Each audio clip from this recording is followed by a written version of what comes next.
They sacrificed so much for this town, and I'm just so happy to serve those people. I wouldn't be anything, we wouldn't accomplish anything without our officers. Talk about some of the challenges that we're facing, and what we use as our foundation for our police department is to keep Bedford a safe place to live and visit. That's it. That's what we are driving for, and that's what our goal. And also I hear people when they come up here say this is the best small town in the world. Well, we have to understand, in order to have the best small town in the world, you have to have the best small police department in the world. That's why I'm here. I will accept nothing less done. By establishing the support service division with a lieutenant and a community resource officer, we now have some people that can look forward for us and find great people.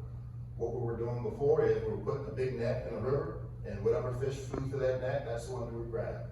Now we're going to do a more targeted approach and pick where we can develop a recruitment planning team. Never seen me pat myself on the back because we're at the low staffing number of 24.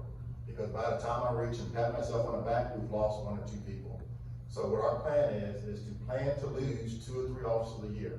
The recruitment machine never stops. You can never stop it. So I'm going to recruit just as hard as when I'm at the max level of officers as if I was down 10 officers. We partner with outside agencies as far as UN50, where we're going to have that talk about police and community interactions. We're planning pop-up visits in the neighborhood. And on the 26th of October, here in council chambers, we'll be doing a town hall for our citizens to come and ask us all the questions that they have, and also help us with our strategic plan. Over the course of the year, this has been consistently the #1 issue that our citizens have. Quality of life is #2, and that consists of animal control, parking, littering, and noise. And that's a close second.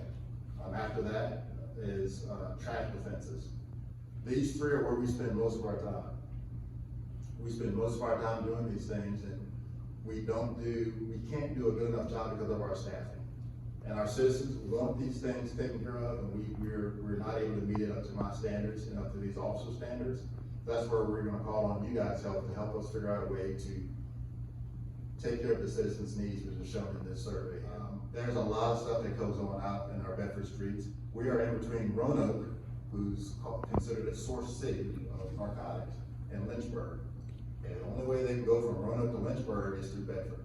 Okay, so I want people to realize that on some of the dangers that our officers are facing. Pay and benefits, that's something that I know you all have been working on, and I'm thankful for the raise that you all approved. But towns that are our size, such as like Benton, even Rocky Mountain, they're actually ahead of us on starting pay. Benton is actually doing a $10,000 signing bonus for qualified people, certified people, which is not good for us, and then a $2,000 signing bonus for people that would have to go through the academy, and that's the same with our other town that's equivalent to our size within the area. So we have some work to do. I know you guys have worked time from their families, they give time from their friends, they give their sweat, and unfortunately, all too many times in this town, they give their blood. They give their blood to keep this town safe. The first 2 months that I was here, I had to visit 2 officers in the hospital. That one was injured on the pursuit, and one was injured trying to handcuff people. This is an all too familiar occurrence. And I just want you guys to know that you have a force back here that are giving it their all. They're giving it their blood. They're giving it their sweat. Anything that we can do within our power, we will do. But all I ask you to do is just keep on doing the great job that you do.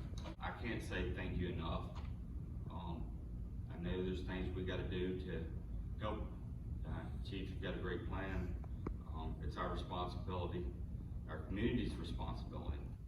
I mean, that's who we are. We represent this community. Heard a lot tonight about what's going on. It's not the safest, sleepiest little place in the world, like you know, it has been in the past. There's a lot of dangerous stuff out there. Thank you for your diligence. Thank you for your